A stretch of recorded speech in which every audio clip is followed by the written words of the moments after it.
Ladies and gentlemen, brothers and sisters, friends, enemies and comrades, I hope you're doing well. I hope you had a wonderful weekend. Welcome for another session. This is Kenya Revolutionary. As we continue to give you news, analysis, views on Kenyan politics, as some of you might say, Kenyan politics. Today, we are going to discuss this something. As you can see, the question is, some of these leaders in Kenya work for CIA. Is it true? Is it true? Is Ruto one of them? Hello, Pritpal Kaur. I see you. Karibu sana, karibu sana. Ladies and gentlemen, we are going to explore this question because I was listening to one of the members of the Communist Party of Kenya, and he says something pretty interesting about Samuel Kasmuel, being not, well, he mentioned Kasmuel, but he never said Kasmuel was a CIA agent on asset, but pretty much say that there were people who were being, some of the influential people, the leaders, so-called leaders, who were shipped to Washington, D.C. or Langley, Virginia, for some training, okay, under the auspice of, whether it's benchmarking or attending a leadership class. You know how they usually make it sound like they can't obviously come out and say, hey, yeah, we are coming to groom you to do this and that. And this is also connected with Matiang'i, who has now, well, it's reported that he is planning on running in 2024. Remember Matiang'i, after Uhuru finished his tenure and gave power to Ruto, Matiang'i left and went to the UK, then made his way to the US. And now he has hired a Canadian group to help him in his campaign, advisors or whatever the case is. Karibu sana, Nani Gypsy Con, I see you. Karibu sana, karibu sana, karibu sana. Please, like the video as you get in. Like, share, comment, and all that stuff, good stuff. And if it's your first time, please go ahead and, subscribe to the channel. Karibuni. So like I was saying, Matiang'i made his way to the US, and I think he stayed in Washington or somewhere else, Washington, D.C., that is, which is not too far from Langley, Virginia. They're the headquarters of the CIA. And it has been mentioned that Matiang'i is going to run for president in 2027. I guess he forgot his reputation when he was the chief, whatever, interior, head of interior, whatever, security, whatever the case is, okay? Thank you so much, Gypsy, for sharing and doing all the good stuff and liking the video. Please, guys, follow suit. Gypsy is the example. But karibuni. Let me start with this video that actually is making this news that is making rounds in Nigeria now. I want to collect it, and we shall talk about all this stuff. I know there's a lot going on in Kenya. There's the teachers, the lecturers who are on the streets. I think this is their second week or something. They're on the streets already. Remember, on Thursday 21st, there is a scheduled mandamano. Right, Matiang'i is not clean. I agree. So there's Matiang'i saying that he wants to run for president. The teachers are already in the streets on a mandamana. The Catholic Church are coming out. Even what is his name? Ole Sapet came out and changed tune and said, hey, he supports what the Catholic Church said. Of course, Sholei was making rounds in the news, telling us a view what the Catholic Church will have said. We'll get into that. But I want to start with this bit of news. It's not Kenya news, but it's related. There's kind of brouhaha. There's the president of Nigeria, Tinubu. Tinubu has been said to be an asset of the CIA. Let's get to that. Then we shall come to the Kenyan news and put it all together, okay? Let's get in to the news now. Twende kazi. Tunakuja Kenya. Sijali. Just relax. We are getting it together. And now let us shift our focus to West Africa, where it looks like new allegations on Nigeria's president have emerged. Reports suggest that the Central Intelligence Agency, or the CIA, has confirmed that Nigeria's president, Bola Tinubu, is regarded as an active asset by the US intelligence agencies. Now, the disclosure surfaced in a joint filing by the CIA, the Federal Bureau of Investigation, and the Drug Enforcement Administration. The agencies were opposing the release of the unredacted or the non-hidden information about President Tinubu's background.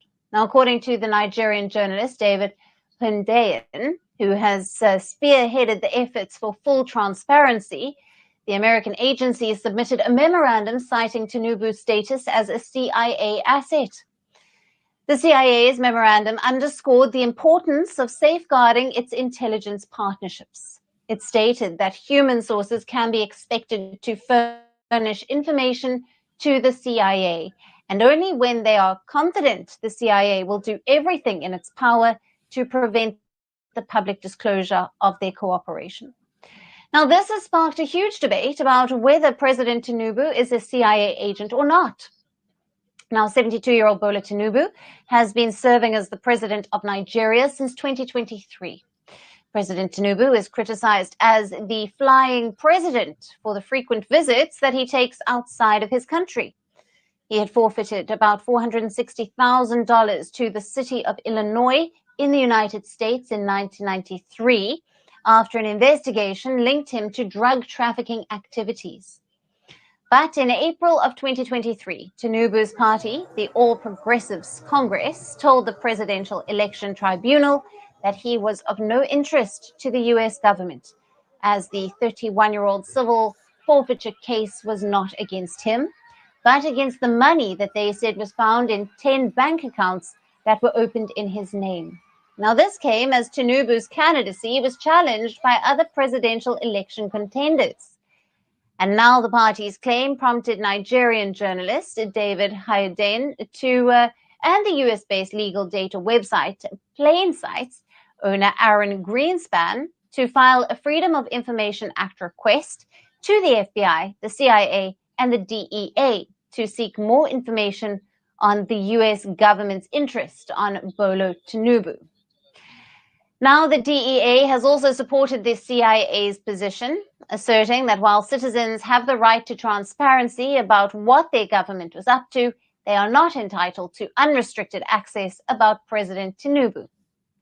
The report confirmation triggered a mixed set of reactions on social media, with David Hundeyin claiming that the US intelligence support for certain African leaders has contributed to regional instability. Now, some users on social media platform X were quick to comment on how did one jump to the conclusion that Tinubu was an asset, while others criticized the US for installing a criminal as their country's president. And some even went a step further and called this as an act of treason.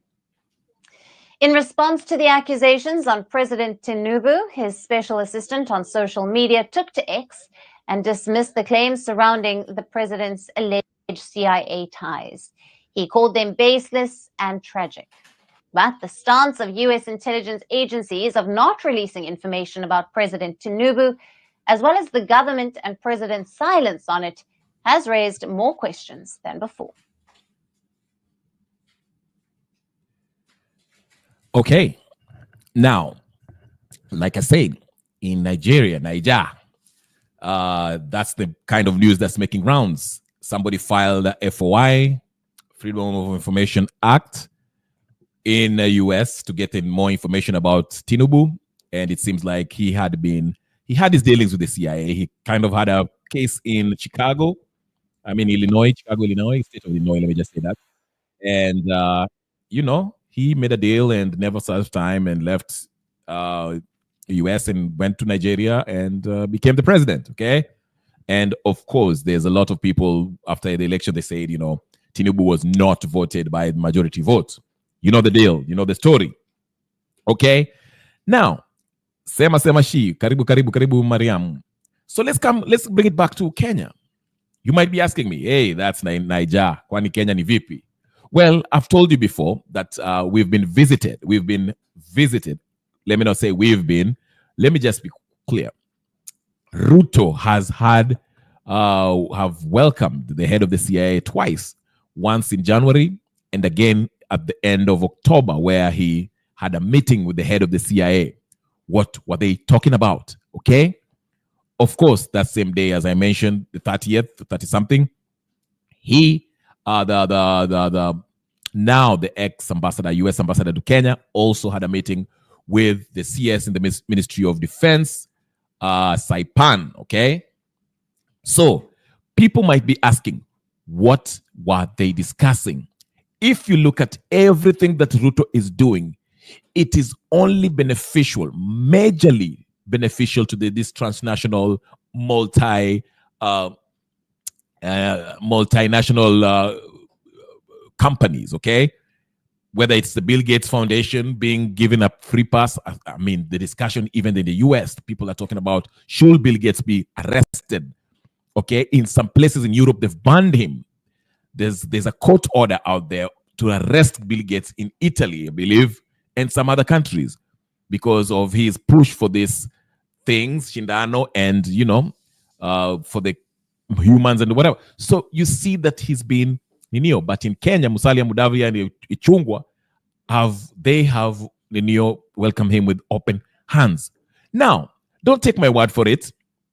I thought there was a very interesting statement by the member of the Communist Party of Kenya, while they mentioned that some people who were in the Maandamano might have been working for the CIA. They went there. Let me just play you this clip so you can actually follow my drift. You understand what I'm saying? I want you to hear it from the horse's mouth and not just me. Tusikie hapa kidogo. Listen up here.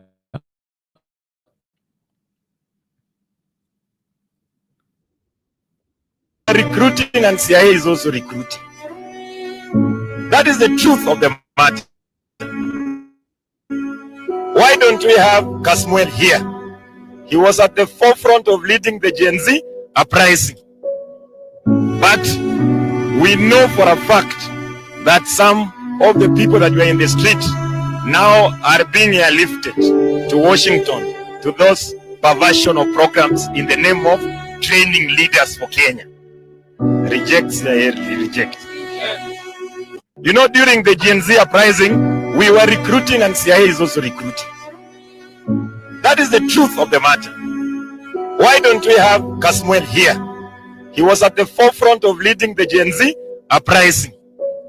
But we know for a fact that some of the people that were in the street now are being airlifted to Washington, to those perversion of programs in the name of training leaders for Kenya. Rejects the. So you see, this is a guy who has been on the ground. I remember he was stopped because he was on his way to China for the communist meeting in China, and the country stopped him. The government stopped him from flying out. Remember that? But anyway, so you see, there's some people who are well aware that they are young folks. Karibu sana Wangira. I'll put the thing on the what do you call it? Oh my goodness. I'll put the link in a few minutes. Give me like 5 minutes, and I'll put the link so you can come in and give your wise advice. Okay. So you can see that people are aware that there are some people who are being shipped out to the US at leadership conferences and all this and that, but they're basically being trained. They're going to sign their lives away to work at the behest of Central Intelligence Agency. Okay, so you see, this has been happening, and it's not the first time. I've been saying this, that Raila also is a suspect, has been a CIA agent, in my opinion. His close relationship to that senator from Scranton, I forgot where Nanik comes from, Biden, the one that took Biden's seat when Biden became a president. I forgot his name. And Raila has always played his part as the face of the opposition, to scuttle or to repress any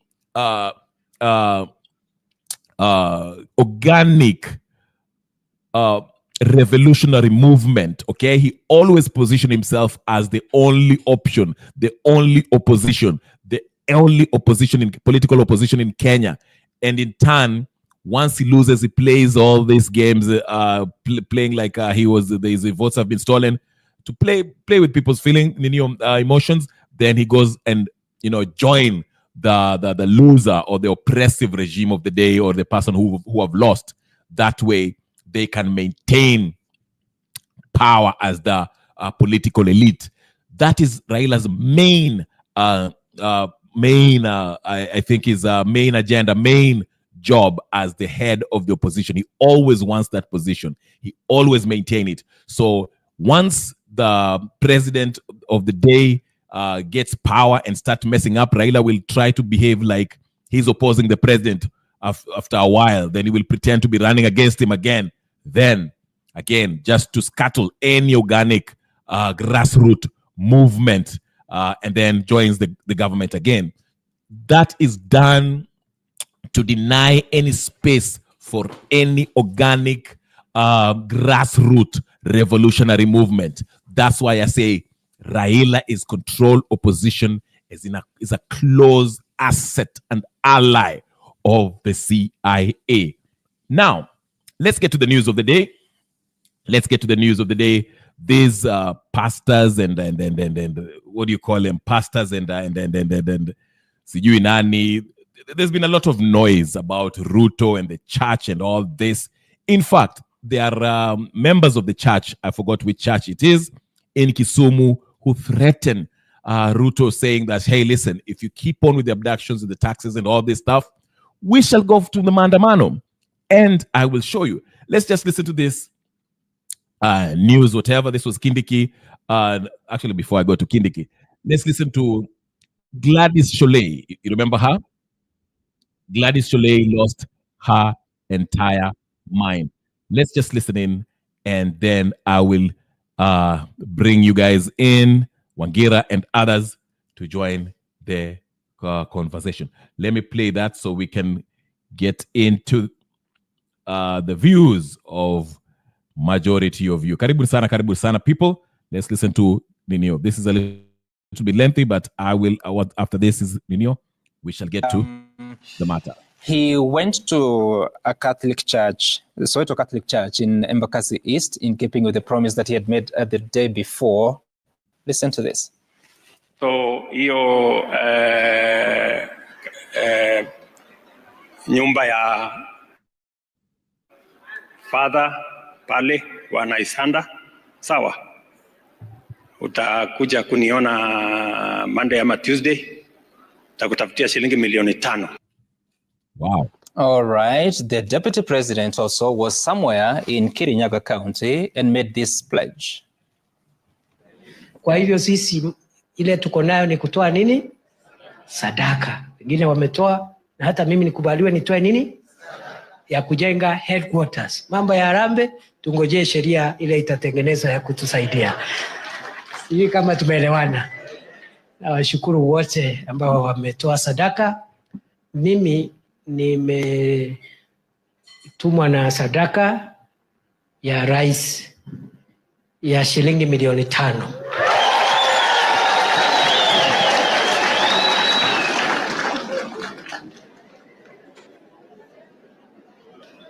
Na watu wa press, vile tumesikizana, sadaka ndio tunatoa. Mambo ya Harambee, we are waiting for the law. Na mimi niko na sadaka pia, hata kama nilikuwa nimebeba sadaka ya mkubwa wangu, na mimi nasidikisha hiyo sadaka na sadaka yangu binafsi ya shilingi milioni 2. All right. So on that good Sunday, the president's gift was worth 10 million shillings. DP Kindiki, 2 million shillings. What is this, and how does this affect the relationship between the state and the church, Mheshimiwa Mushomba? You know, I keep saying we have migrated from leadership, political leadership, to tokenism. And that is the reason why you see us members of parliament, senators behaving the way we are behaving. Because the current government has just decided that political favoritism is the order of the day. And now we are all going to be waiting for the president to come to your constituency for a chat service for you to get a ton that should get parliamentary budget. And it is very sad. It is actually a fallacy for a president to stand on the rooftop of his vehicle and look like he was laughing at the people of Soweto because of their road, telling them that your road looks like as difficult as that one of going to heaven. I mean, how can a whole president talk like that? And he's the CEO. He's the one who is supposed to be actually be reprimanding the county government and his government on why this road looks like this.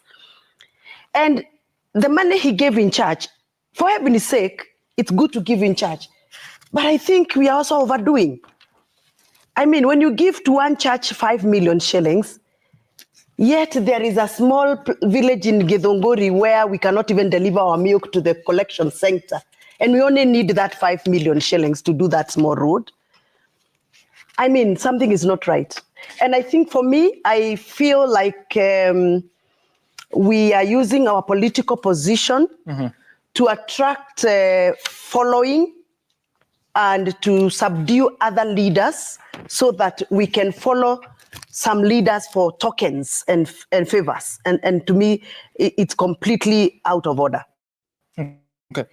I also want to comment on something that Mheshimiwa Gladys talked about and say that any health facility country... So can you hold on that a bit? I give you the opportunity to talk about that. I needed to clear the air. I will. Okay. Yeah, for me, I want to go biblical. Yeah. You know, Cain made a sacrifice. And you know what God requires from us is first tithe and a sacrifice. Now, when you make tithe, which is 10%, it is out of what you have earned. And when you make sacrifice, it is also out of what you have earned. Now, I will presume that the monies the president and the deputy are giving is part of the State House budget. It could not be, it may be what they earn, but it may also be part of State House budget. What's supposed to be used? There's a State House budget for churches. No. Their own for Sadaka. Yeah, not for Sadaka, but what has been budgeted for the office of the president. And that money, if it is not used for purposes of developing and working for the nation, it should be taken back for rebudgeting, to be used in other useful areas in the country. The moment you take stolen money to a church, to a sanctuary, you are actually attracting curses to yourself. And the Bible says you will end up in confusion. Are you insinuating that money is stolen? What else could it be? If it was budgeted for purposes of State House, if it is not used for that purpose, it should be taken back to Treasury and rebudgeted for hospitals, for roads, and such things, because it is state money. Only personal money and what is your sacrifice is what you give to a church. Any other monies you give to that church, then it is stolen money. And therefore your sacrifice will not be different from the one of Cain. And it will not please God. And you know what follows if you make that. So I really encourage leaders. Stolen monies should not be given for God's purposes. God is not poor. God is the owner of everything. And God wants to see your clean heart in your sacrifices and in your tithing. And therefore, you must explain where you have gotten this money to go and give us tokens in churches and even to conduct an Arambi. What they did was actually to conduct an Arambi, yet they have stopped us from doing Arambis for churches. Professor Kindiki says that is not Harambe, it's Sadaka. But he knows his lie. He knows it means the other. I thank God, you know, Professor Kindiki, just like myself, we are children of the clergy. He must know better what it is. So I think politicians should know very carefully that the sanctuary is never played with, God is never mocked, and we should be truthful. We should not use the state money, you know, to enhance ourselves unfairly against others and to play around with the sanctuary. All right. Now, at the Embu event, at the ordination of Bishop Peter Kimani, part of the sermon by the Apostolic Nuncio was about the brown envelope. One person noted it and spoke about it, former President Kenyatta. Nimalizia sababu ya mvua, ningependa kwa heshima kubwa sana ni kuombe my Lord Bishop nikuletee zawadi yangu saa hii, kwa sababu mimi Mheshimiwa Rais akimaliza kuongea mimi nitatoroka. Mambo ya speed hii na makelele siwezi siku hizi, inanipatia headache. Kwa hivyo mimi ningependa tumalizane mapema ndio mimi nitoke polepole. Sini namna hiyo? Sini namna hiyo? Na Nuncio, mi bahasha yangu ni ya white, sio ya brown ile ulikuwa unasema. Yangu haina mambo mingi, ni zawadi kidogo tu ya rafiki, si ndio? All right. So, Deputy Speaker, what are we dealing with here? That you have gifts being given in church and given different names. The president is telling the priest kuja nione State House. Deputy President is anapeana 5 million from the president and calls it sadaka. I thought sadaka is actually an offering, which is in secret. You don't announce it. You know, you're now trying to tell me to start interrogating and analyzing people's faith. I think when you give to the church, it is personal. It is between you and your God. So why announce it? No, I'm saying how you decide to do it is personal between you and your God. Mm-hmm. So it is not for me to start saying, I think we should do it this way or do it that way. I think that is... I'm not asking you... Because there are no rules. I'm not asking you at a personal level. I'm asking you as a member who sits in the National Assembly to oversee the executive. These are the leaders of the executive that have said why Professor Kindiki is actually quoting the president. But then you give in church and you announce it. What is the source of that money? I think you seem to have some thoughts about it. Why don't you explain to us what your thoughts are? Because no. You're trying to make me say what you want to hear. If you don't have an answer, it's I don't have an answer. Yes, so I said it's personal. So that you can make progress. Tithing is personal, and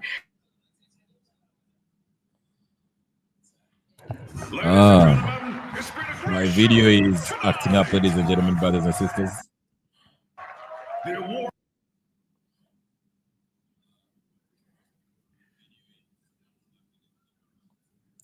All right, I'll stop it there. But you get the gist of it. I think if you listen to Sholei, sorry, my connection is a bit troublesome. But if you listen to Sholei was being ridiculous, to say the least. Hold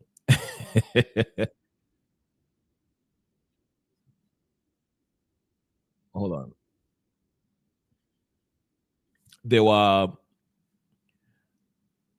were clips. There was when she was trying to defend the president. She was saying that the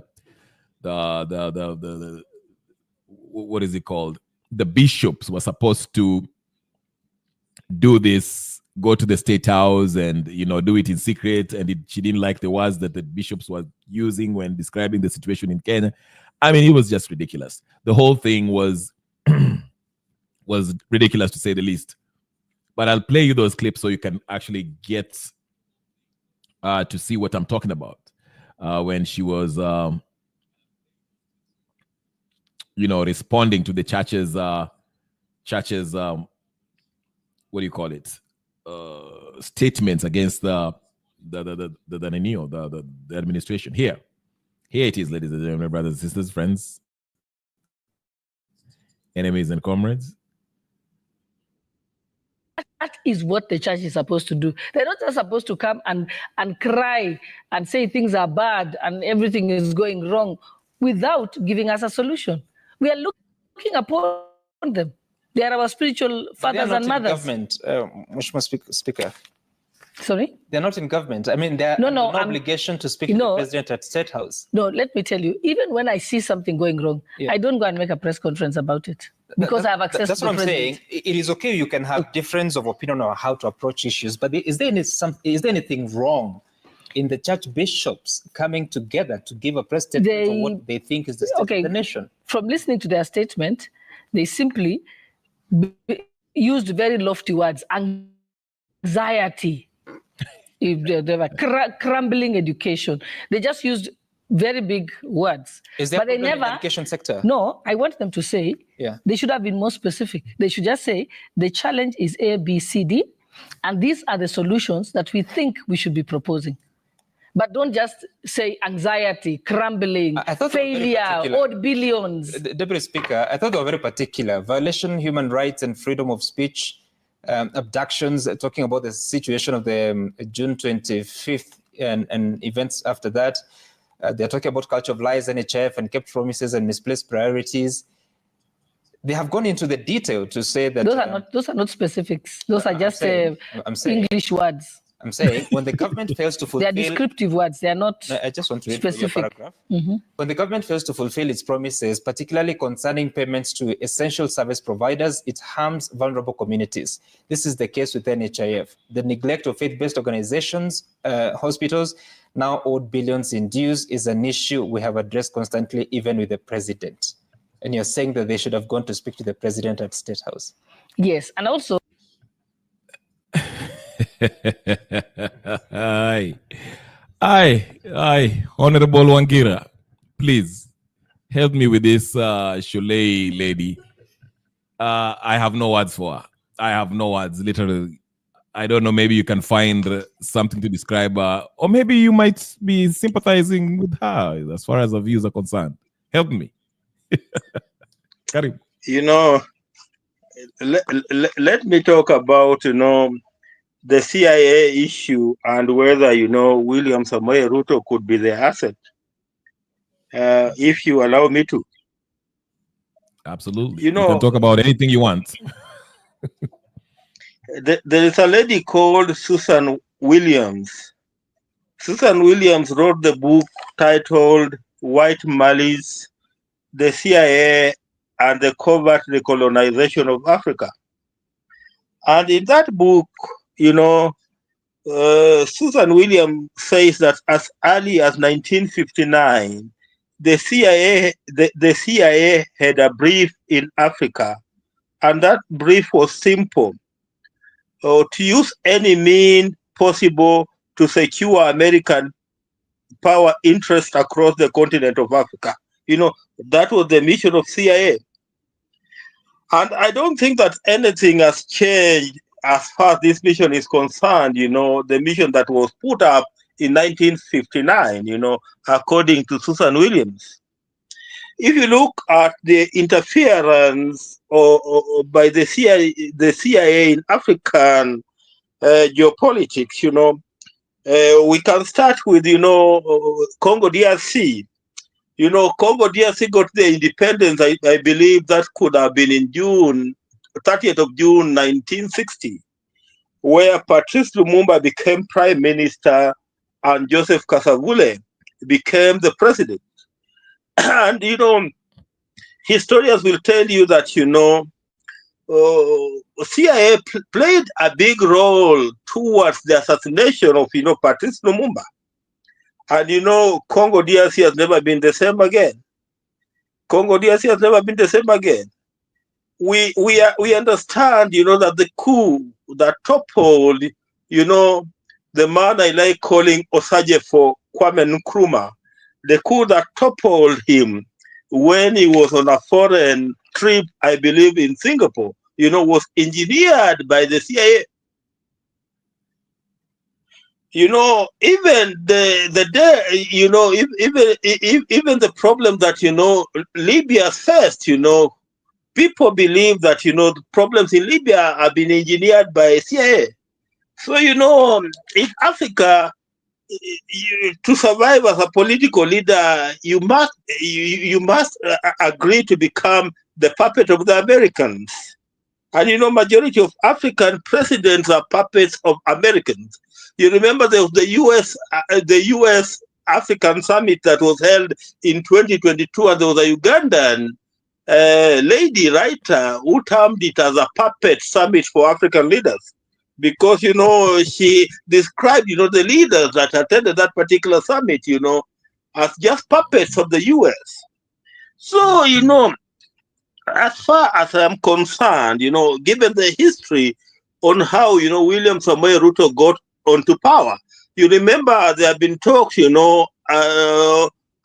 this country that that America has never wanted to see Raila Odinga because of his ideologies become president of the Republic of Kenya. And there are talks that it could be the Americans who installed William Samoei Ruto as the president of the Republic of Kenya. So if they install him as the president of the Republic of Kenya, as other quarters are saying, it could be a conspiracy, it could be the truth, I don't know, but there are quarters that are saying that William Samoei Ruto was installed by the Americans. So if he was installed by the Americans, then he must be here to serve the interests of the Americans. Remember, immediately William Samoei Ruto became president, Bill Gates was here. And when Bill Gates was here, he was selling what I call the GMO agenda. He was selling the GMO agenda. It became a big problem here, a big topic here in 2022, 2023. And, so far, the courts in Kenya have cleared, the GMO agenda, which means that, Kenya can start now growing GMO crops. The issues around same-sex relations, which many Kenyans are against, but which, especially the outgoing government in the United States of Joe Biden has been pro and supporting, the same sex, relationship. And you remember that the Supreme Court in the Republic of Kenya okayed for the registration of an association that will take care of the welfare of people who are engaging in same-sex relationship. So, there are many things that are pro-America that will make us believe that perhaps William Samoei Ruto could have been an American puppet in all this, game. He could have been an American puppet. Because looking at even the president, the outgoing American ambassador to Kenya, Madam Whitman, she has played the role of being a William Samoei Ruto gatekeeper. Up to today, she has been a William Samoei Ruto gatekeeper. So, they say that, there is no free coffee in this world. There's never free coffee. If I buy you coffee, my brother, I'm buying you coffee because, there are some interests, that are making me buy for you coffee. There's never free coffee in this world. So if you see the Americans gave William Samoei Ruto what could look like, free coffee, it's not free coffee. That coffee is supposed, to massage him, to play per their tune. And just like they say that, whoever pays the piper owns the tune. So perhaps, the Americans, having paid the piper in this country, they could be owning the tune that is being played in the Republic of Kenya today. So, perhaps that's all that I just wanted to say about the CIA thing. Yes. Actually, let me play this clip because there's something interesting that happened in Somalia. There was a Danish ambassador who was caught on a hot mic saying something that really appalled a lot of Somalians, and then you listen to somebody who confirmed the policy of U.S. to Africa by Henry Kissinger. It was quite let me just play it so you can hear it, and I was quite shocked by this, but interesting at the same time. Let's listen in just a few, and we'll continue with some other stuff. All right, here it is. If I can only enlarge this one. Sorry, I'm trying to. In Africa, yes. Oh, goodness. How do I do this? In Africa, yes. Because there is a policy of the American government. It's called the Kissinger Report, which was produced in the mid-70s when Henry Kissinger was involved with the government. And it explicitly states, which to this day It remains the official policy of the American government. It has not changed. May not be implemented by Trump, but it remains the same. That the purpose of the foreign policy in Africa was to reduce the population. So to give aid to countries in Africa, not clean water and schooling and things like that, but contraception and abortion, in order to shrink the population of Africa, because they have great mineral resources there. That sounds diabolical. It is, yes. That sounds like something conceived in the mind of Margaret Sanger. Yeah, definitely. And so at the time, Kissinger and those involved with the Carter administration wanted to shrink the population, make sure that the Africans do not develop and do not use the resources for themselves, because we in the States, we need them. There is a concerted effort of foreign powers to control the population of Africa. Africa is a huge continent, could feed thousands more people, but the policies of the West, especially in Europe. For example, between 1990 and the year 2000, the United States, Canada, and Europe contributed about $6 billion in contraceptives, not to help the people, not to give clean water, clean food. That is not to fight malaria, for example. No, of course, perish the thought, never. Yeah. Let them die. That's the whole idea. So in our work in HLI, we denounced this reality to make the Africans aware that they have to defend themselves against the influence of foreign powers. To those of you who are always too quick to say Africans need to move on from their past, they need to move on from what the colonizers did to them, what are you going to say about this now? You know, this is how cruel these people are towards Africans. They are trying to play God over Africans. You know, they are doing everything within their power to prevent Africans from using their own natural resources on themselves. And you tell me that Africans should move on. How can they move on if what they were doing in the past, they are still doing it now?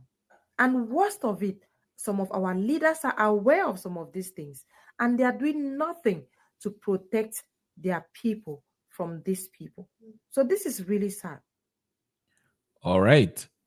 So that is somebody who was explaining the American foreign policy to Africa through different regimes. The policy has always been, you know, to depopulate Africa because they want to control the resources there. And that's why you see, and the reason why I say this, if you look at especially Kenya and specifically, you know, if you look at the policies of this administration, you just mentioned the Bill Gates with, you know, I don't want to mention the Shindano that he wants to advocating for the livestock, the Shindano that is advocating for. In fact, when I was listening to Meg Whitman's last interview with Nation before she left, and apparently Kenya was supposed to build the biggest vaccine company, whatever, factory in Eastern Africa or Africa in general. But that one stalled because, you know, the demand for it went down. That is one thing that I had Meg Whitman say. So everything they do, like you see, contraceptives, contraceptives are used to, you know, so people don't get pregnant, you can't have kids, you know. All this mambo ya kupanga uzazi, all this same-sex marriage. If you have same-sex marriage, you can't have a kid. All these foods that make our women sterile. Animals. You see what you know, so that policy has always been there. Now he's rightfully said that he's not sure about what Trump's approach will be. Maybe we'll wait and see how that pans out. But given Ruto's regime, he has gone on Neo. Now that let's get to the Ruto's part, and I'll let you comment on that too. You see everything. Kenyans are seeing everything is going away. The jobs. In fact, I saw Mwaura today, the White House communication person, came out and told us that they have sent 150,000 people in overseas, different jobs in overseas. And people are asking, why can't you create jobs in Kenya? Okay. Our industry, where's the industry? The little that is left is being taken or bought off. Where is our gold is being shipped off every day. In Savo, there's a Mzungu, German Mzungu, who's mining minerals there and shipping it weekly outside the country. Why can't we enjoy our own resources? Ruto is selling the country and is carrying out on behalf of the And I mentioned when I started, the CIA, head of CIA came, visited us twice, in January and in October. What were they discussing? But I'm happy. Kenyans are not sitting with their arms folded. I can see the lecturers are in the streets. And on the 21st is coming. The Catholic Church at least in Kisumu say they are willing to, bring in people together so they can go to the streets, because Kenyans have had enough of this. Their country is being sold, auctioned off to these international multinational companies. What do you think about that? Are we going to have a popular revolution soon? Because the signs are pointing towards there. Because every church now, they're speaking in one voice. Even Ole Sapet today came out and said, he agrees with the church, the Catholic Church. What's your take? Let me just go back to, the clip you played, where the gentleman is saying that, the American policy all along has been about, ensuring that the population of Africa does not grow. There have been various conspiracies, some that could even be real. For example, the war in Congo, or historians will tell you that was engineered by the CIA. Then there is the talk of, the HIV virus, that there's a conspiracy that talks about it having been generated in a laboratory for the single purpose of, reducing the African population. Then, we are talking about, the pharmaceuticals in America. The majority of the companies that, manufacture drugs, American companies, not big companies. And, some of the drugs that we use here in Africa, could be having serious negative effects on the people. And even, especially in area of reproduction, or in areas of reproduction. So, that's conspiracy of, people not wanting to see the population of Africa grow has been there. It has been there. And, unless somebody can debunk it, with fact, that conspiracy theory stands, that, there are people who are not happy when they see that the population of Africa grows. And, without lying to you, the strength the strength is in the number of the people. Even in the family where you were born, the strength is in the number of the brothers and sisters that you are born. For example, a family that has only one child cannot be as strong as a family that has 10 children. Irrespective of the, what we call the social or economic status of these particular families. But, when we talk about, the human numbers that matter. Human numbers matter very, very much. And, if you see somebody who does not want to see the human number, grow, that person, must just be termed as an enemy. Just be termed as an enemy. So,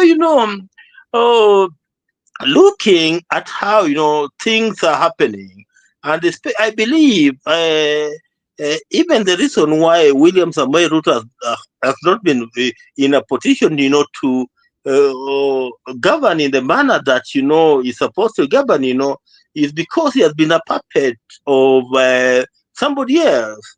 Look at the IMF, World Bank policies that are being brought into this country. And, these are the policies that are pushing things like, the she thing that we are seeing, these are the IMF World Bank policies that are saying that, we must go that particular direction.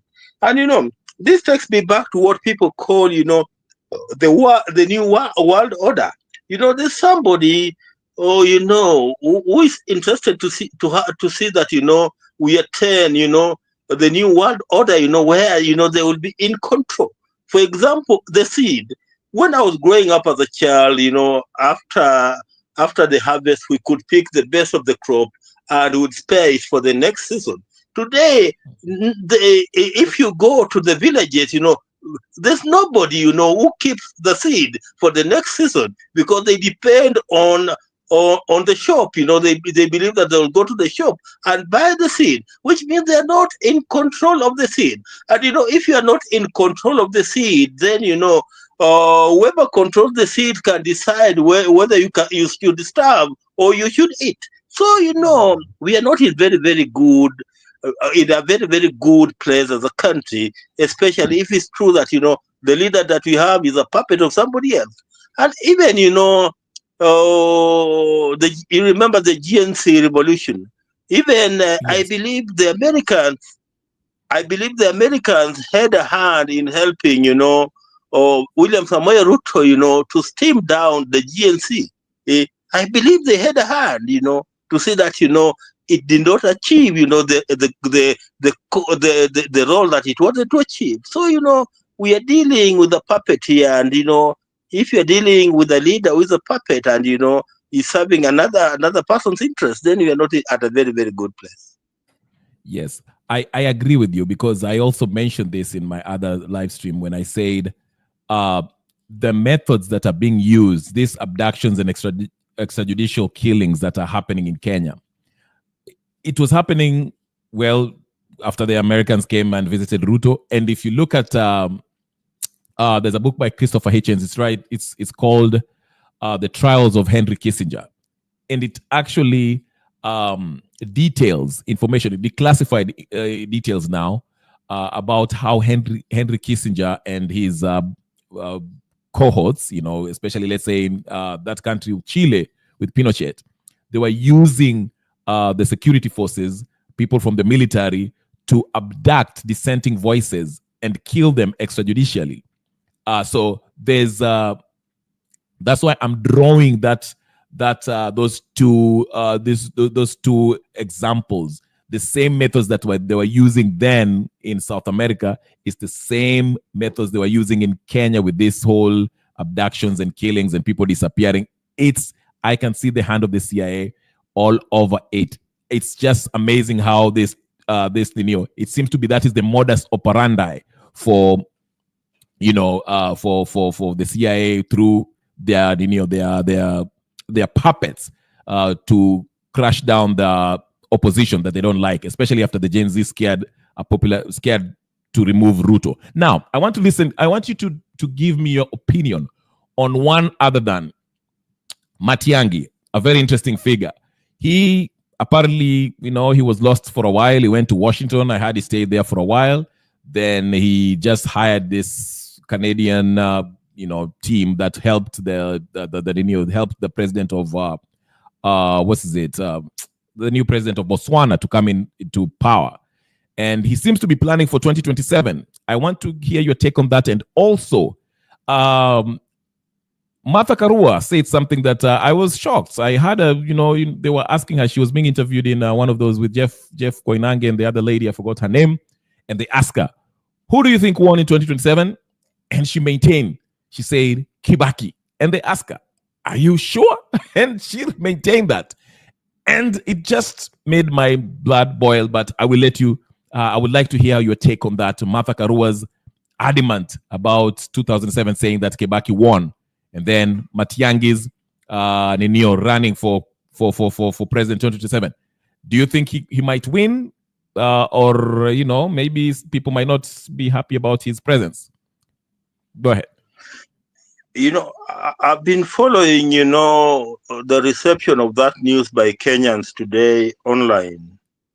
To tell you the truth, Kenyans are fed up with the regime of Dr. William Samoei Ruto. They're fed up with that particular regime because, they believe that the regime has never served them any good.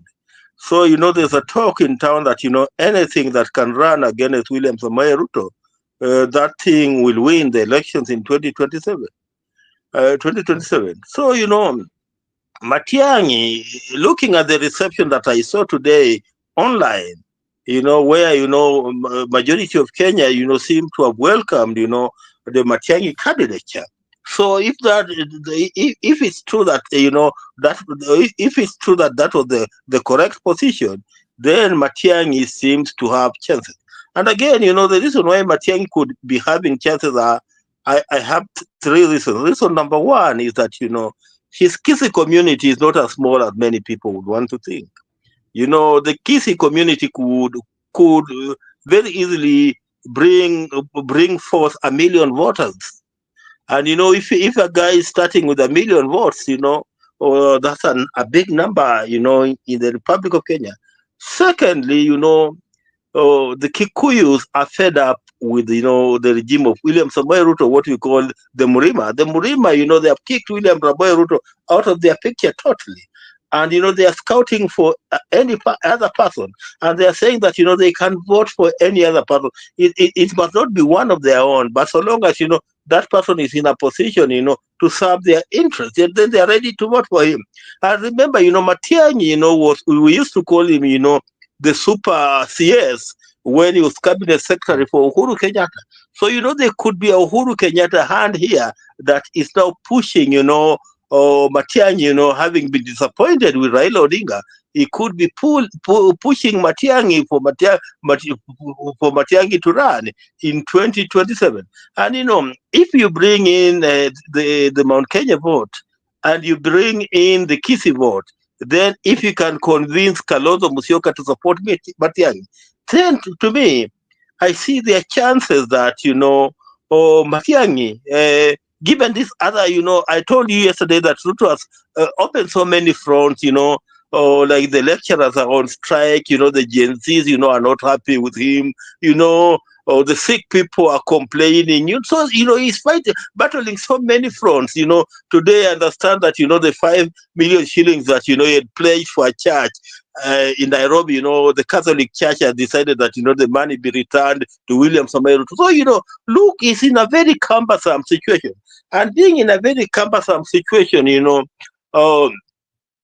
a likelihood that, he could lose. And there's another factor, in Washington, the seat in Washington, the power will be changing. It will be moving from, Joe Biden, who was a Democrat and who was pro-Ruto, now to Donald Trump, and, to Donald Trump.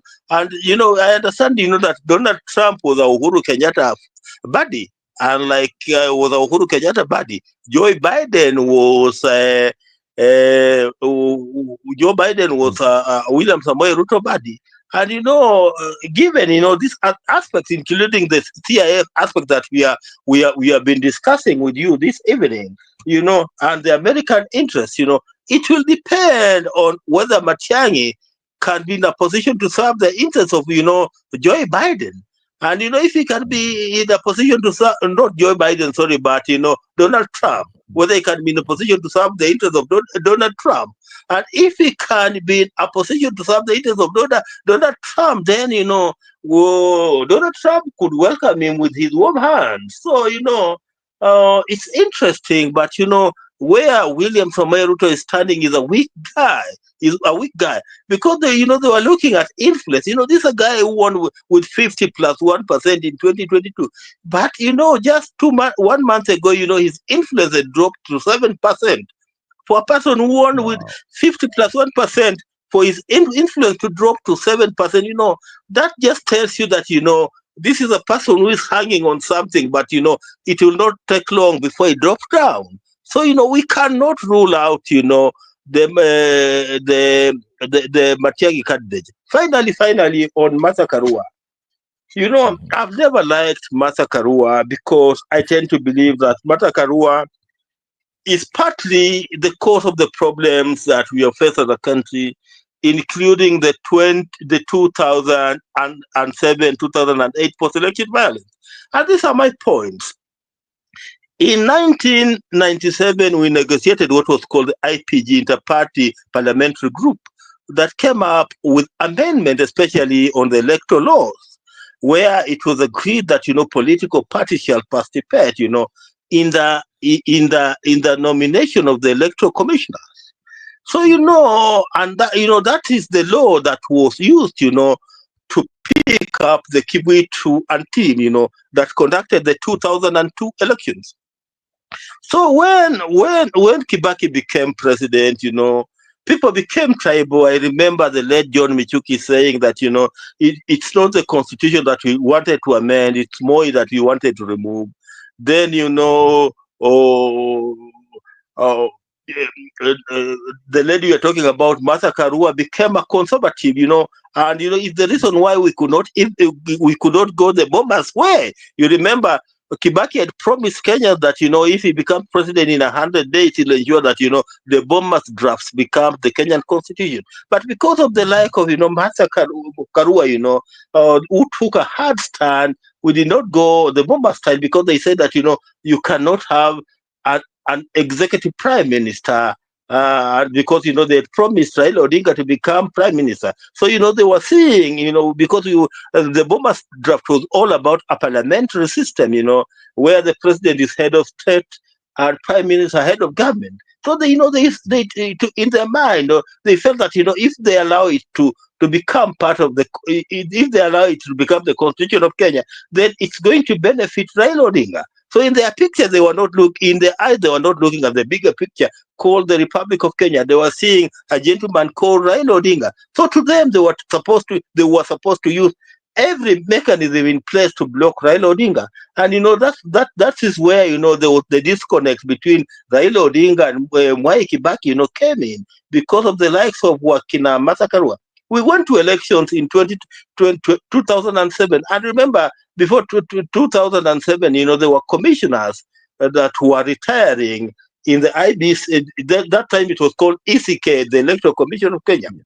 And the agreement was that there was the IPG, the IPPG agreement, which Martha Karua dismissed, as a gentleman's agreement, and convinced Mwai Kibaki to nominate the entire team of new commissioners that took us to the elections in 2007. And Martha Karua was part of the mess, including the rigging of elections in 2007. And even the blood of the people who died during the 2007-2008 post-election violence, part of that blood is in Martha Karua's hand because she took a very hard stand. She never cared, what the ordinary people were going through, because so long as Mwai Kibaki became the president of the Republic of Kenya. So me, I'm not shocked and I'm not surprised that she still takes that stand that Mwai Kibaki won the election, when in black and white everybody knows that Raila Odinga won that election. That would be my response. Yeah, I thought maybe with time she would have been more objective. But I was really disappointed. I mean, I thought she had healed and changed a bit and maybe become more reasonable. But when they asked her that question and the response she had was just, I was like, I can't stand this. I cannot deal with Martha Karua. I don't even want to. I thought about buying her book, but I won't buy it. In 2008 said he doesn't know who won the election. He wasn't sure who won the election. Who won the 2007 election? You were there. Who won it? Kibaki. What Kriegler said is that both sides were guilty of inflating the votes, so it wouldn't make sense to even try to find out who won.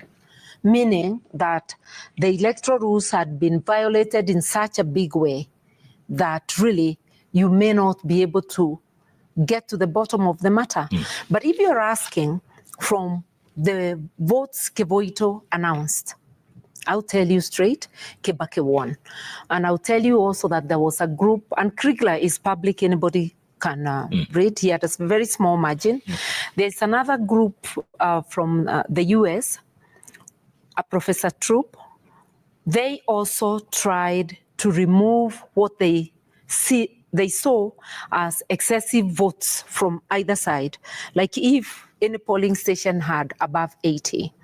Using that method to audit the election, they still found Kibaki had won by a small margin. So that's me. But the verdict of Kriegler, the violations were so great on both sides, it was difficult to declare who won. So who is fooling who when we keep on hearing the narrative of stolen election? Martha Karua is out of her mind. And not only that, there's also another statement that she said. I was like, what is going on with Martha? Here. Okay. made that at some stage before the announcement, but later on after tallying, and remember we stayed at KICC overnight to tally. After everything was tallied, he did announce a winner, and that winner was Mwai Kibaki. Yeah. And when the National Coalition government was formed in 2008, yeah, right? Do you mind if I just do a quick follow-up? Yeah, Get to the coalition government. Given how things played out, was it a difficult time in our history to go back and reflect on the role you played? No, it's not difficult at all, because I did what by me was right, meaning that even tomorrow I'll do what is right. In any given situation, you have to do soul searching and you do what is right. So I have no regrets about the role I played as Kibaki's agent. Kibaki deserved an agent. That agent was me. And I had voted for him, so I was following my vote too. But obviously, we regret loss of life. Never mind who killed. Loss of life, property, displacement, all those are regrettable. And we regret also our failure as leaders, which could have led the country to the abyss. And do you still stand by the manner in which the swearing in was conducted thereafter? How else, my dear, could the swearing in have been conducted? Kibaki has been declared winner. Did anybody really expect that I, as a Kibaki supporter, or the Kibaki supporters would question his win? Those who questioned his win were entitled to go to court. We questioned Ruto's win, and I still believe up to this day he didn't win. We went to court. That's what people do. You don't remove daggers and start displacing people and matchboxes and start touching people. There has to be a referee who declares, even in football. A referee declares, then you can dispute. Kibaki was sworn in. The manner of swearing in was swear him immediately. And I challenge anybody to look at the IPPG amendment and to see that the president was to be sworn in immediately. He is declared. And on that particular time, Kibaki's tenure was ending on that day. It was important he be sworn in, and he was. So you say they had the option to go to court, but... There's your answer, Wangira. The IPPG and why she did. She's not sorry for what she... What do you take with that? You know, she's talking of a referee who has to declare elections. What she's not telling us is that, that they chose the referee. And, if you choose a referee, then, the referee will always, declare you a winner. That's not the point that, she's not talking about.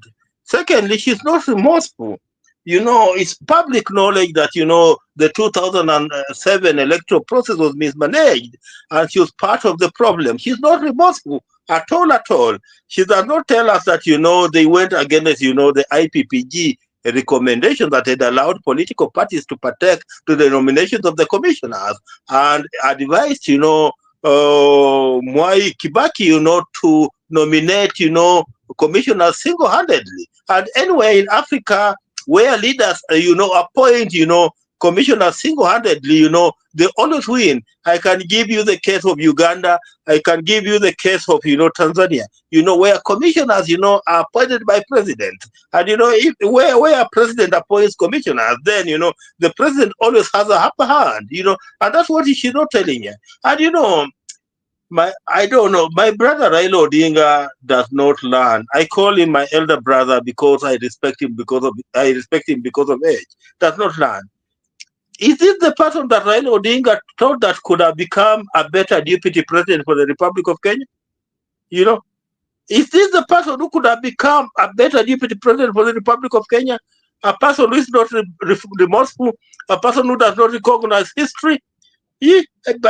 Surely. Raila Odinga does not learn, Raila Odinga, I tend to believe that as Raila Odinga gone for Kalonzo Musyoka, as deputy president, as his running mate, I tend to believe that he could have fairly done well than he did with, Martha Karua, because, there was no value that, Martha Karua added, in the Raila Odinga candidacy. And now look the way she's talking. The lady is bitter.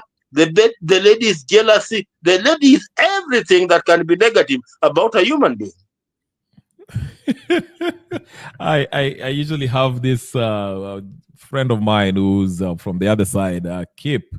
He always defends her. So I would have loved if he defended this. But I agree with you. After I had those statements showing no remorse at all. I mean, it's anyone can tell you Kibaki lost. I mean, it didn't take a scientist to figure this out. But she maintains it. Like I say, I think in my view, in my opinion, she's deeply tribalistic, and you can't change her mind. She doesn't care if yeah. That's you are put it correctly. Some of us are massaging it, but you put it correctly that Martha Karua was a tribalist, and she was saying Mwai Kibaki as a fellow Kikuyu. And to her, so long as a fellow Kikuyu in the name of Mwai Kibaki was being announced as the president of the Republic of Kenya, she didn't care about the consequences. And that is the truth. Right. That's why I say, some of these leaders that they tend to be fighting for the plight of the Wananchi when they're outside the government.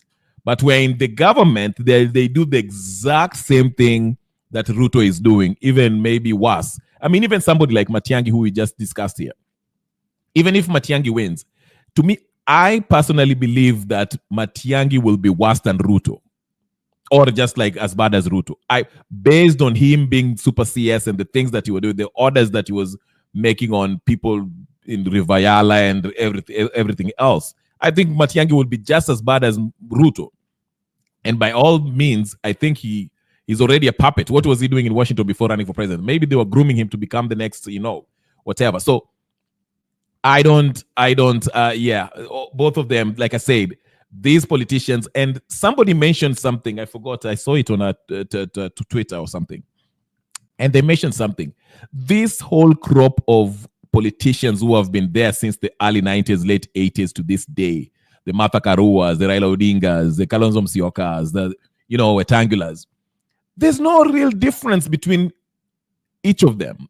It's the same story, and when they are in government, they defend the oppression, and they defend the corruption, they defend the criminality in the government, they defend everything that's wrong with whatever the current government, with the government at the time. But when they're voted out, let me tell you something. As Kenyans, we are just between a rock and a hard place. For example, this young boy called Kasamuel, some of us thought that, he could have become an independent leader with his own thought, a person who could have propelled, this country's ideology for the better. Now look at what is happening to the young man. Look at what is happening. He has decided now to cross over to start now singing Raila Odinga's song. So we are in a place where we are now being forced to choose between a lesser evil here, because we have not seen that angel. I know that the people of Kenya are yearning for an angel, who can come to rescue them. But so far, that angel does not seem to be in sight. And that's why we are being forced to choose between a lesser evil. And that's why, the people of Kenya, being disparate as they are, the people of Kenya are very disparate, very disappointed, very disillusioned, And that's why, as much, I agree with you that Matiang'i did perhaps some of the worst things, especially on the human rights record. We know the Rivayala things, we know the young people who were killed, you remember, during the 2017 elections. 2017 election, there were serious violations of human rights that were carried out under the watch of Matiang'i, who was then Minister in charge of Interior. He was then Minister in charge of Interior, especially in Kisumu and in the slums of Nairobi. Many young people were killed. That time, Matiang'i was Minister in charge of internal security. And I agree with you fully that if he became president, that he could even become worse than, William Samoei Ruto. But given that, the angel is not anywhere in sight, That's why, the desperation is pushing the people of Kenya into seeing Matiang'i, who is a devil, just like who is a devil, just like William Ruto is a devil, to look like an angel. And that's a fix, that it could just be like dropping from a frying pan into fire. By perhaps choosing Matiang'i, if he becomes president, we could drop from a frying pan direct into fire. Yes, you're right there. I believe so, but I'm still I listened to Okiya Mtata's wife, and I think she made it known that yes, Okiya will be in the ballot in 2027 if we ever get there peacefully. I just wanted to respond to this. My sister here, Chief Negus, where she said she disagrees with me today on the matter of 2007, where Raila, you remember, I think Wangira, you remember when Raila was saying 41 plus versus 1 narrative. I'm not supporting, to my defense, I'm not supporting that 41 versus 1 narrative or whatever the case is. I'm just saying purely based on the results of the election. If you do the math, like... Let me say something. Let me just say something in response to my sister, although the chief, the people of Kenya in 2002 gave Mwai Kibaki the goodwill that had never been given to any other president in the Kenyan history. They voted for Kibaki across the board. They didn't care that Kibaki was a Kikuyu. When they were going to vote, Luos voted for Kibaki, Luyas voted for Kibaki, Giriamas voted for Kibaki, Kambas voted for Kibaki, name it, they all voted for Kibaki. But what happened just 3 months after Kibaki became president? He betrayed the same goodwill. So if you betray the same goodwill that you have been given by the people of Kenya, just like William Samoei today has betrayed the will of the hustlers, what do you expect the people to do? For example, Kibaki promised the people of Kenya that 3 months after his swearing in, he would ensure that the bombers draft becomes, the Kenyan constitution. And I believe that, had he taken that route, and had Kenya gone the parliamentary route, my brother, then, we could have been a better country than what we are today. But because, of that selfishness, that tribal ego, he betrayed, the trust that the people of Kenya had. That by the time that, we were getting into 2007, the only people that were behind him were members of his community. The rest of the country had run away. And the reason why they had run away is because Mwai Kibaki himself betrayed, the goodwill that the people of Kenya gave him in 2002. And, that's the reality. Right. And just to respond again, to add on to that, again, I see she's saying, here it is, because I could throw the same point back at you guys in the Odinga camp. If Raila had a political issue between himself and Kibaki, what need was there to drag the whole Kikuyu community? I'm saying this. My point is this. To me, listen, it's okay. It's okay for Martha Karua to support Kibaki. That's fine. I don't have a problem with that per se. My problem with Martha Karua here is she's being disingenuous here. You cannot seriously tell us that Kibaki won in 2007. I mean, you cannot. Now, let's separate the issues. We are not saying that Kikuyus were evil in 2007. I'm not sitting here saying that Raila saying 41 versus 1, all communities versus Kikuyu was a wonderful narrative that I support. No, I do not support that, okay? I'm just saying purely Kibaki was just as unpopular as, let's say, Ruto now, If we go to if you were to hold elections right now, you cannot tell me that, especially if you have someone who was popular at the time as Raila Odinga, you can't convince me that Ruto will win. And that's what I'm saying. I just have trouble with Martha Karua coming and saying, as somebody who was working for Ruto, saying that Kibaki won and yes, she did the right thing and all that and all that. That's why I disagree. with her. And her bias is because, yes, she is a Kikuyu, and Martha has always, she would rather not be objective, but to side with the tribe. Number two, it's also, Kriegler could not come out and write a report and say, hey, listen, Kibaki lost or Raila won or whatever the case. They have to be balanced in their report because, of course, there was tribal Ninio. Now, the result of Kibaki doing what he did, the swearing in, is what led to the unfortunate incident that followed, which unfortunately Kikuyus were being targeted because Kenya, unfortunately, we are very tribalistic, okay? So they were looked at, Anyindium na Ibakura, whatever the case is, and it was Ruto's boys who were committing crime over there on Kiambaa. And not to say that all Kalenjins were doing it, but I'm just saying Kikuyus were targeted. Of course, Kikuyus also retaliated in Naivasha by attacking Luos. All I'm saying is this. It is apparent, clear to anyone who is objective that Kibaki lost in 2007 and he swore himself in at midnight, which was suspicious enough, okay? This has nothing to do with, it's the Kikuyus who swore him in, are the ones who are behind this or whatever. This is Kibaki. And Martha Karua, using her tribal bias by saying Kibaki won, we say we do not agree with Martha Karua. Now, if you can disagree with me, that's fine. I respect your opinion. Nothing wrong with that. But that's my point. Let's not make it about communities. Let me tell you one thing, there is nothing wrong with any of our Kenyan ethnic communities. They are very good people. Call them Luyas, Luos, Kikuyus, Kambas, Giriam. We are very good people and we love one another. But the problem only comes in during politics.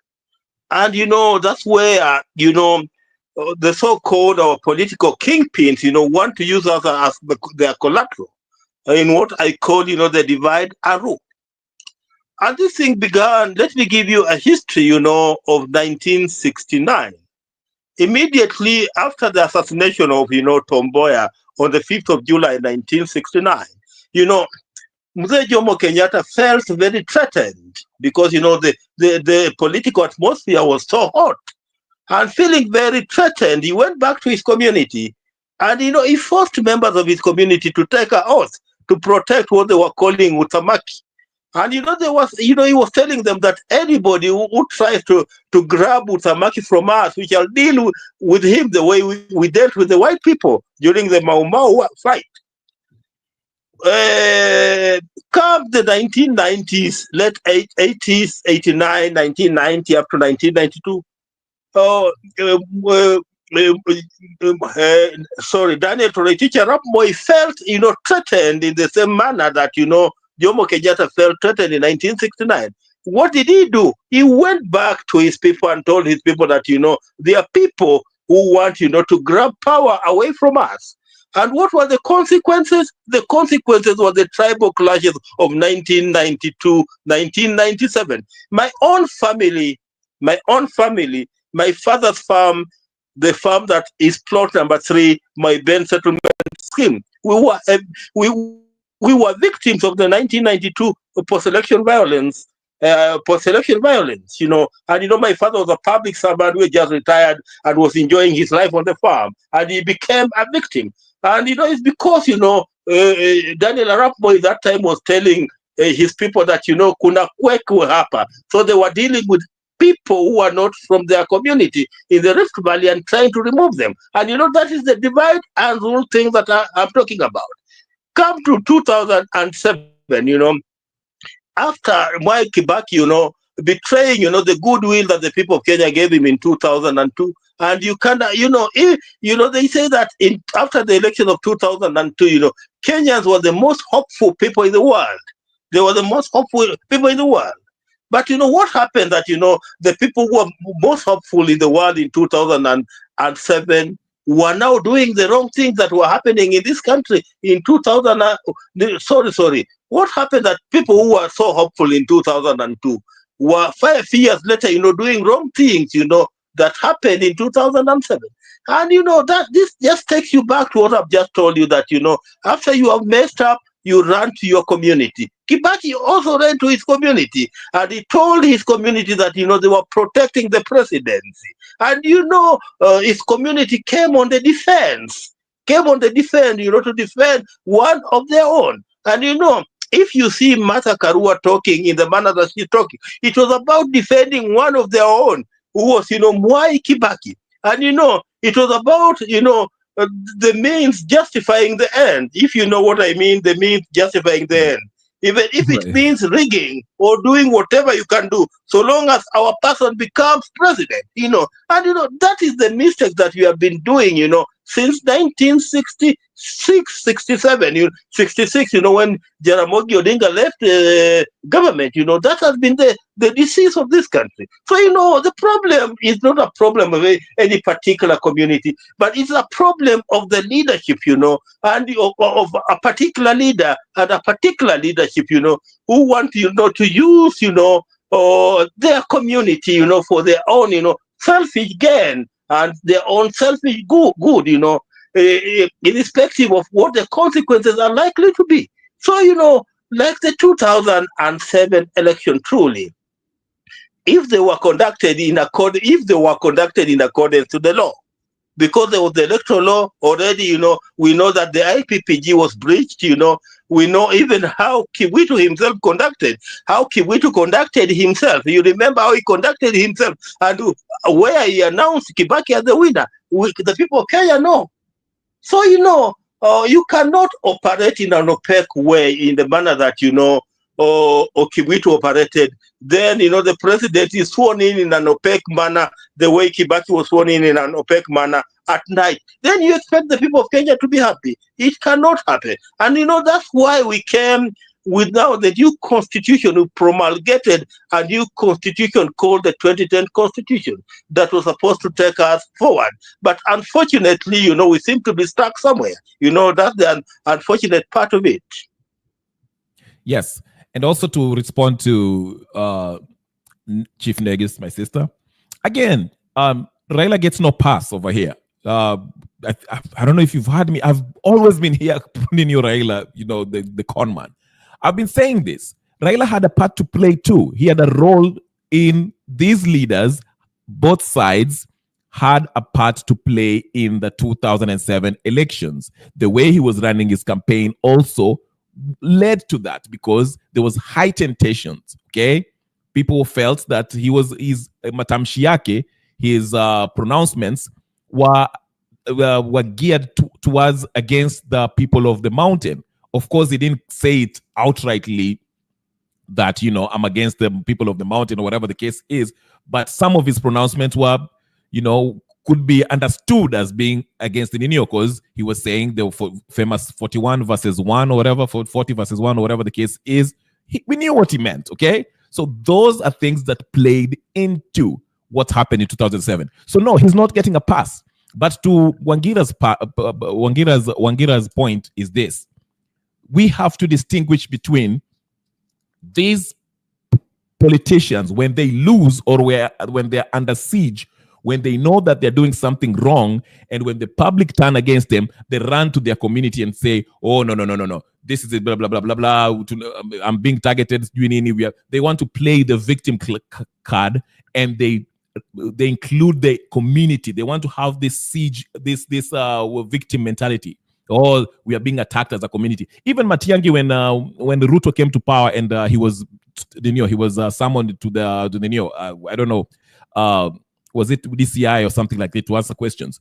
You saw there are people in Kisii who started they started protesting. Oh, mtoto wetu is being targeted. Even the former Kakamega governor, also when he was mentioning that corruption case. There are some people in his Kakamega who started started whatever. It is because every time someone, these politicians get into trouble, they try to use their community. And the unfortunate part is this. We, as Wakenya, we buy into it and we play along to it. So to the point of 2007, just again to reiterate, yes, Raila had his part to play. Okay. I'm just saying, Martha Karua was being very dishonest in that interview, and it's unfortunate, okay? Yes, she wants to stick it to her guns, and that just shows she should have taken responsibility and be objective and said, listen, in hindsight, Kibaki lost, okay? But at the time, I thought he had won, and I felt I was doing the right thing. If she had said that, I would have respected it.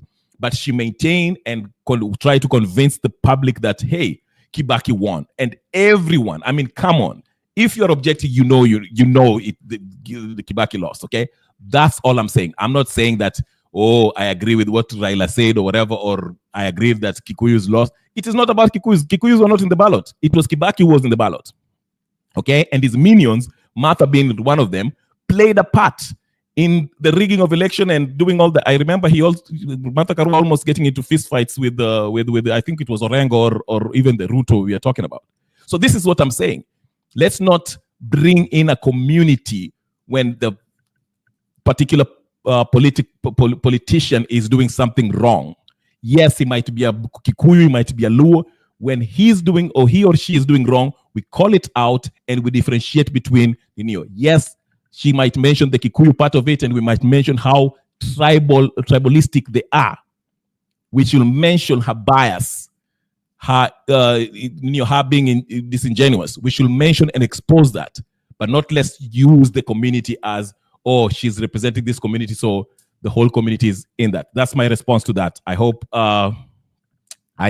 that's why I'm hoping this Gen Z, I like the idea of leaderless, partyless, tribeless, because it really, really, really defeats all these tribal shenanigans, coalitions that we have. We don't have political parties as of even today. We have tribal chieftains coming together and say, hey, listen, you'll bring me votes from Lima, you'll bring me votes from Nyanza, you'll bring me votes from Western, you'll bring me the Kalonzos. And that's what we need to defeat.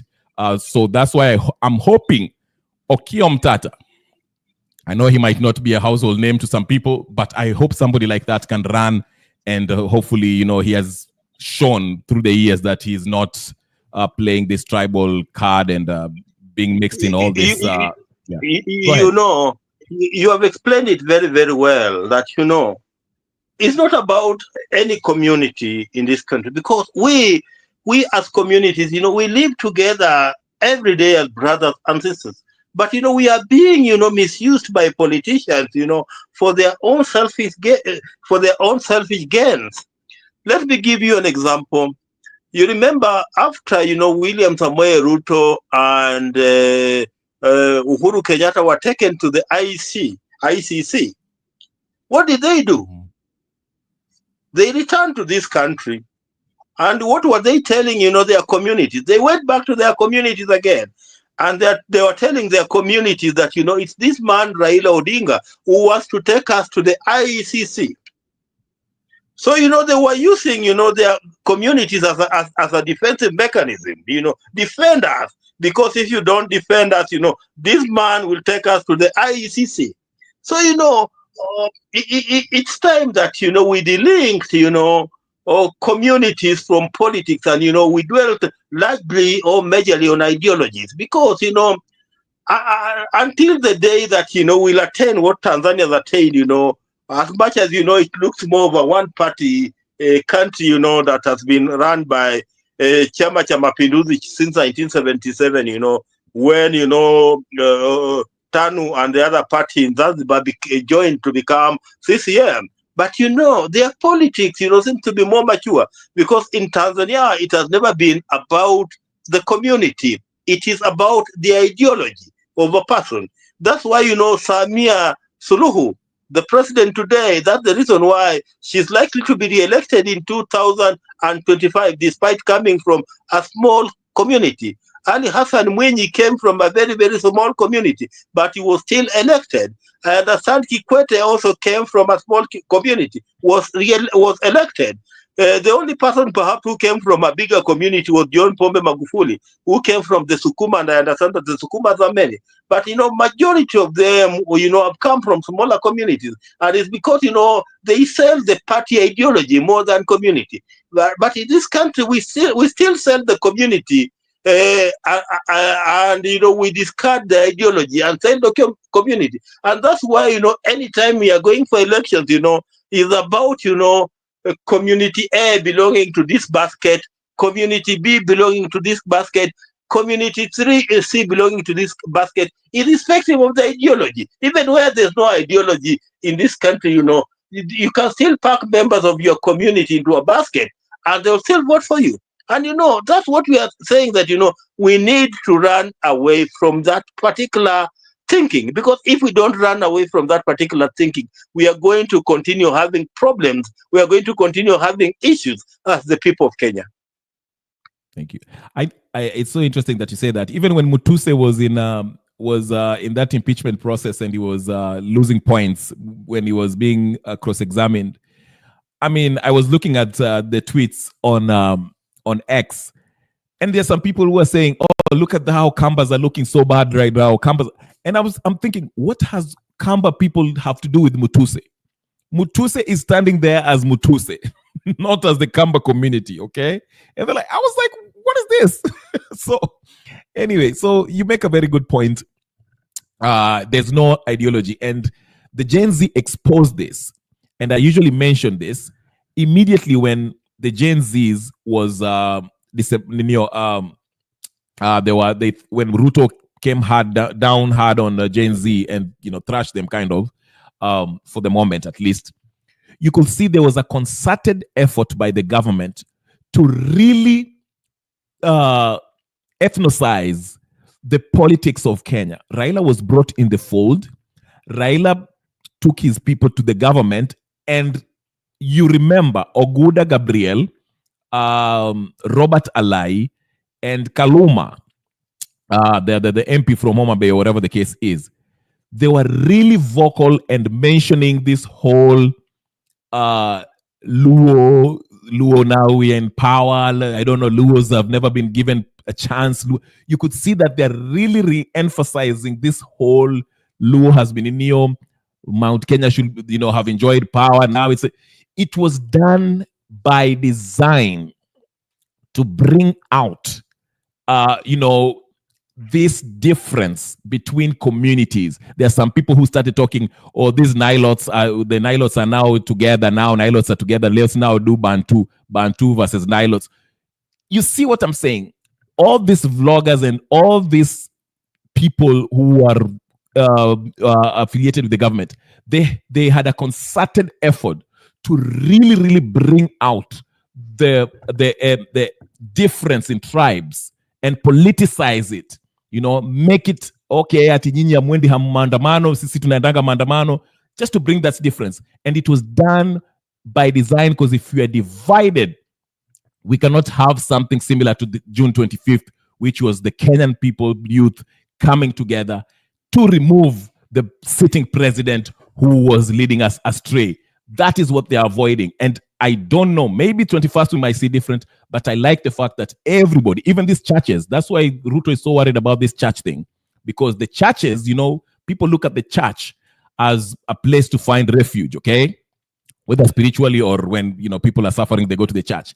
And now the church is speaking in one voice, which is a big threat to Ruto. You had the Mapadri Ruko Kisumu saying, you know what, we'll mobilize people and go to Mandamano if this keeps on continuing. And church is a galvanizing factor for the people. So that's a huge threat, which shows me that, hey, listen, Ruto is in huge trouble. And if it doesn't go turn the corner, maybe it's too late for him to turn things around. He is in trouble. So kudos to the church. Even Ole Sapet, is it Ole Sapet or whatever his name is, that ACK made a statement and say they support the Catholic Church statement against Ruto, which I think was a positive thing. So we'll see about 2027. Anything you want to add in, Mr. Wangira? There's this gentleman called Nelson Harvey, the former president of the LSK, the Law Society of Kenya. He said something, and, I tend to agree with Nelson Harvey, that, perhaps, we should try a person like perhaps, Mzee Maraga, the former Chief Justice of the Republic of Kenya, into the presidency of this country. Because, when he was Chief Justice of the Republic of Kenya, we knew that he was a man, who could go against the grain, who could take a position. So, we need to rethink, now going away from Matiang'i, because, Matiang'i also seems to be very, very tinted. And you remember even the Ruaraka case, where a whole public primary school, was sold to money were paid to an individual in the form of, paying, in form of paying for the purchase of land that was already public land in the Ruaraka school. So, already Matiang'i was a tainted person. And that's why I was telling you that, we are caught between a lesser evil and a bigger evil, or a lesser devil and a bigger devil.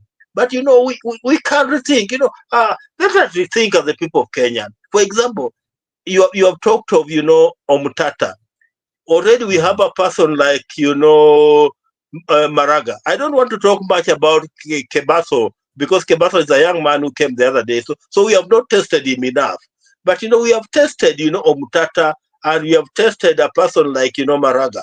These are people that I believe that, if we were to put them into the leadership of this country, perhaps they could make a difference.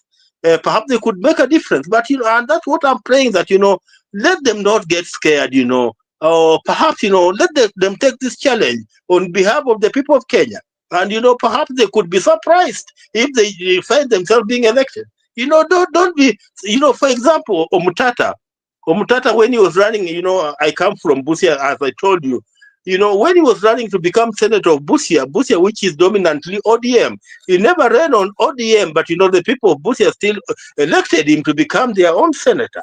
So, if we could borrow from that trajectory and, bring in what I'll call, fresh blood from people who have not been tainted, politically, people like now Omutata or Chief Justice Maraga, or any other person. There are many other people outside there, perhaps we give them a trial. Perhaps, that could be the better direction that this country needs to take. And so far, I've been reading comments, especially from my brothers and sisters from the mountain. And I want to commend them, for the first time, majority of them are saying that, it's not about their person. This is a good talk that is going on in Mount Kenya.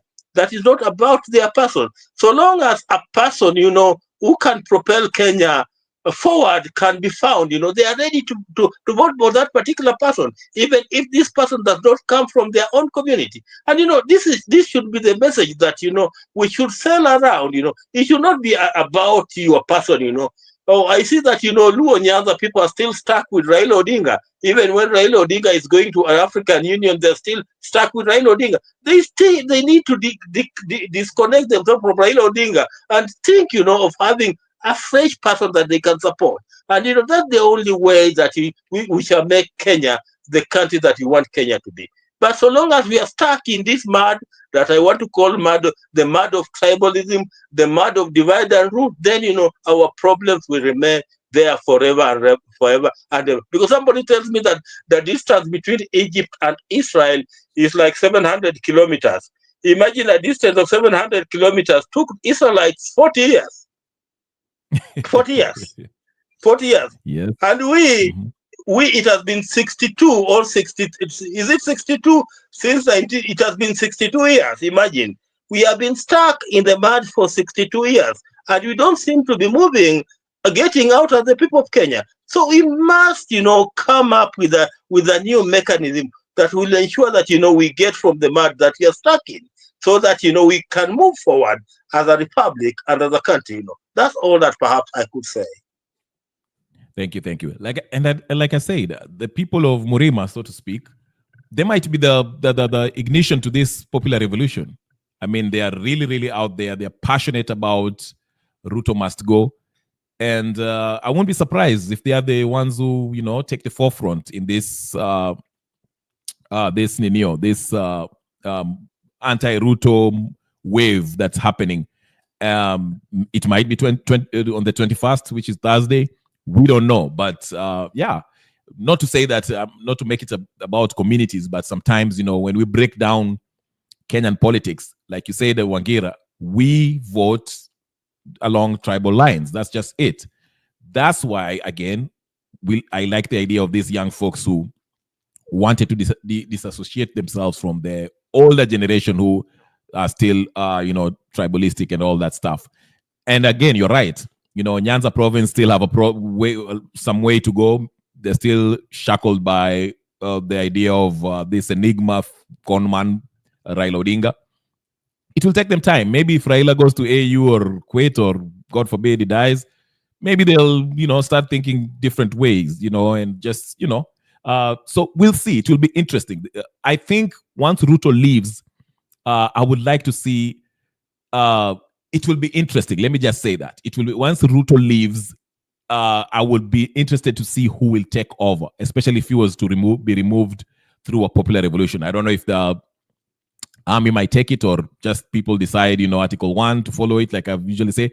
It will be interesting. We'll wait and see. I don't know I don't have the crystal ball, but it's interesting. We are living in interesting times. Like Gypsy Corner is telling me here that the Catholic Church, they took money from the Neo. Now the Catholic Church are turning against Ruto. So we'll see. We'll see.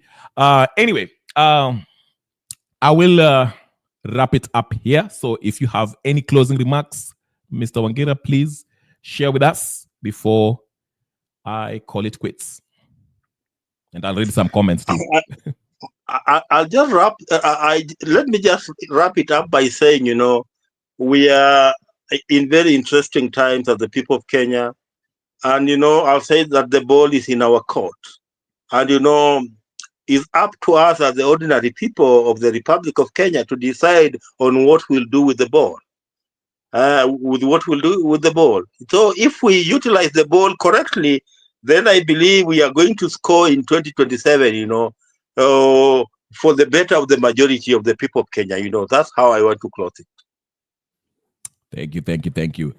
Thank you so much. Let me read some comments here before I finish. Atticus is saying, the young people of Kenya do not worship each other. If one of them does wrong, atasalimiwa. Absolutely, yes. I like the idea of salimia people. Even Ruto said he was salimiwad. Atticus again said, but the old generation will sit quietly and be robbed blindly by their fellow old people in government. Yeah. Chief Negus, thing is, Ruto is digging in a hole deeper, everyone. All the anti-Murima antics, even his own people are tired of. Yes, I even saw that TikTok. I don't know if, Mwangira, you saw that. There's a TikTok of young men from Kalenjin, and they were against this government, which I was I was really shocked. I mean, these are young folk. Yeah, go ahead. I've told you something that, the people who seem to be hanging on the old court are the Luo Nyanza people, They, because so long as Raila is in the picture, they are not very ready to disconnect. But watching, I've been watching, several posts from people, from several people in the Rift Valley, and you'll discover that they are equally tired with William Samoei Ruto. So, even in his own backyard, it's not as, popular as, many people would want to believe that he's popular. And it is the reason that he'll keep on hanging on Raila Odinga's court as much as he can, because, Raila Odinga today seems to be his savior. Mm-hmm. Hey, I see Atticus there. Atticus, hey, you stop returning me. But anyway, good conversation. I liked it. Next time, Raila is appointed. But one thing you've said, Wangira, that I agree with. I think Raila is not as popular as people think in Nyanza province. I think, yes, he still enjoys the lion's share of, support. But things are changing. Like I say, the young folks who are coming up, even if you look at the Jacaranda people, they are really, though, the people in Jacaranda, some of them get paid, but the Jacaranda who come from Nyanza province, they are telling it like it is. They're saying, Aumze, we have been following, but it seems like every time anatuacha kwa mataa na yeye ndiye anaendelea huko. So, so things are changing, Wangira, things are changing. So I'm optimistic, cautiously optimistic, happy, positive about the future, and we'll see where it takes us. Atticus, now Gypsy Corner, thank you so much. Chief Negus, thank you so much for, having, a different view, and that's good. I like when people have different view and see things differently. Everybody else, Francis, thank you so much. I don't know who else. If I didn't mention your name, please. Today was kind of a short one, but it's okay. It's a Monday. Tomorrow is Tuesday. I'll be here. Wangira, thank you so much for joining me. I know it's late, wherever you are. It's probably midnight, almost 1. So, yeah. Again, guys, if you're going to watch this on repeat, make sure you like the video, subscribe, share with it, tell your people, tell your friends about this channel, and maybe next time we might bring Keep Real to come and defend Martha Karua on this issue, because to me, I was surprised. Apparently, Wangira wasn't surprised because he knows Martha Karua from way before her behavior. So, yeah. Anyway, thank you so much, Bwana Wangira. Again, it's always a pleasure. You are our top chief political analyst here. So you've been promoted. So thank you so much. And yeah, I don't want to promise something, but thank you so much. Chief Niggas, thank you so much. Agreed. Gypsy, I'll see you guys tomorrow. Ama namna gani? All right. Peace and blessings, and I'll see you guys tomorrow. Put your notification on so you can find me. And I'm out.